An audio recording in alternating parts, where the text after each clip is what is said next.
"We'll work that out, too," she said confidently. After this, nothing seemed impossible.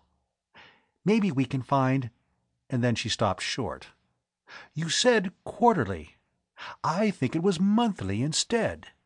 It was dated for a specific month, the 5th one, and if Nor is 10, Mastharnorvad could be year 10th. And I'll bet we'll find that Masthar is the word for year." She looked at the table on the wall again. "Well, let's get all these words down, with translations for as many as we can." "Let's take a break for a minute," Penrose suggested, getting out his cigarettes. "And then let's do this in comfort. Jeff, suppose you and Sid go across the hall and see what you find in the other room in the way of a desk or something like that, and a few chairs. There'll be a lot of work to do on this." Sid Chamberlain had been squirming as though he were afflicted with ants, trying to contain himself. Now he let go with an excited jabber. "This is really it. The it. Not just the it of the week, like finding the reservoirs or those statues or this building, or even the animals and the dead Martians. Wait till Salim and Tony see this. Wait till Tony sees it. I want to see his face. And when I get this on telecast, all Terra's going to go nuts about it." He turned to Captain Miles. "Jeff, suppose you take a look at that other door while I find somebody to send to tell Salim and Tony. And Gloria, wait till she sees this." "Take it easy, Sid," Martha cautioned. "You'd better let me have a look at your script before you go too far overboard on the telecast. This is just a beginning. It'll take years and years before we're able to read any of those books downstairs." "It'll go faster than you think, Martha," Hubert Penrose told her. "We'll all work on it, and we'll teleprint material to Terra, and people there will work on it. We'll send them everything we can work out, and copies of books, and copies of your word lists." And there would be other tables. Astronomical tables, tables in physics and mechanics, for instance, in which words and numbers were equivalent. The library stacks below would be full of them.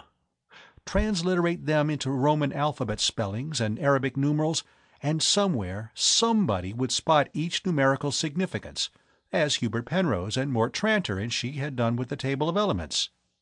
And pick out all the chemistry books in the library. New words would take on meaning from contexts in which the names of the elements appeared. She would have to start studying chemistry and physics herself. Sachiko Karametsu peeped in through the door, then stepped inside. "Is there anything I can do?" she began. "What's happened? Something important?" "Important?" Sid Chamberlain exploded. "Look at this, Sachi. We're reading it. Martha's found out how to read Martian." He grabbed Captain Miles by the arm. "Come on, Jeff, let's go. I want to call the others."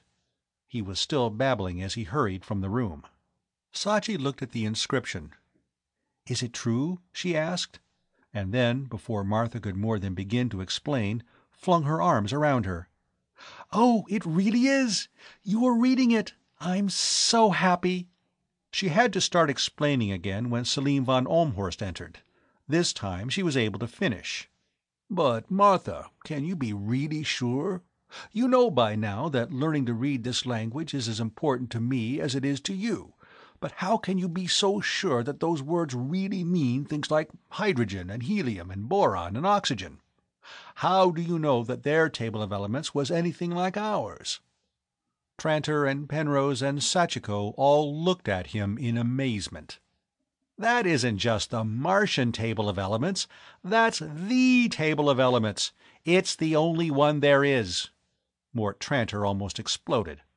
"Look, hydrogen has 1 proton and 1 electron. If it had more of either, it wouldn't be hydrogen. It'd be something else. And the same with all the rest of the elements.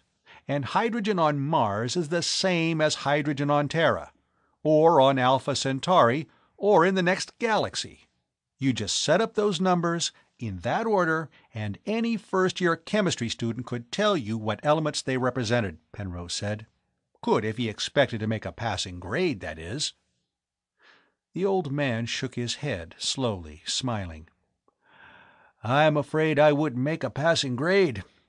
I didn't know, or at least didn't realize that. One of the things I'm going to place an order for, to be brought on the Schiaparelli, will be a set of primers in chemistry and physics, of the sort intended for a bright child of 10 or 12. It seems that a martyrologist has to learn a lot of things the Hittites and the Assyrians never heard about. Tony Latimer, coming in, caught the last part of the explanation. He looked quickly at the walls, and having found out just what had happened, advanced and caught Martha by the hand. "You really did it, Martha. You found your bilingual. I never believed that it would be possible. Let me congratulate you." He probably expected that to erase all the jibes and sneers of the past. If he did, he could have it that way. His friendship would mean as little to her as his derision, except that his friends had to watch their backs and his knife. But he was going home on the Cyrano to be a big shot. Or had this changed his mind for him again? This is something we can show the world, to justify any expenditure of time and money on Martian archaeological work. When I get back to Terra, I'll see that you're given full credit for this achievement. On Terra, her back and his knife would be out of her watchfulness. "We won't need to wait that long," Hubert Penrose told him dryly. "I'm sending off an official report tomorrow. You can be sure Dr. Dane will be given full credit, not only for this, but for her previous work, which made it possible to exploit this discovery. And, you might add, work done in spite of the doubts and discouragements of her colleagues," Selim von Olmhorst said, "to which I am ashamed to have to confess my own share." "You said we had to find a bilingual," she said. "You were right, too." "This is better than a bilingual, Martha," Hubert Penrose said. "Physical science expresses universal facts. Necessarily, it is a universal language. Heretofore, archaeologists have dealt only with pre-scientific cultures." End of Omnilingual by H. Beam Piper. This recording is in the public domain.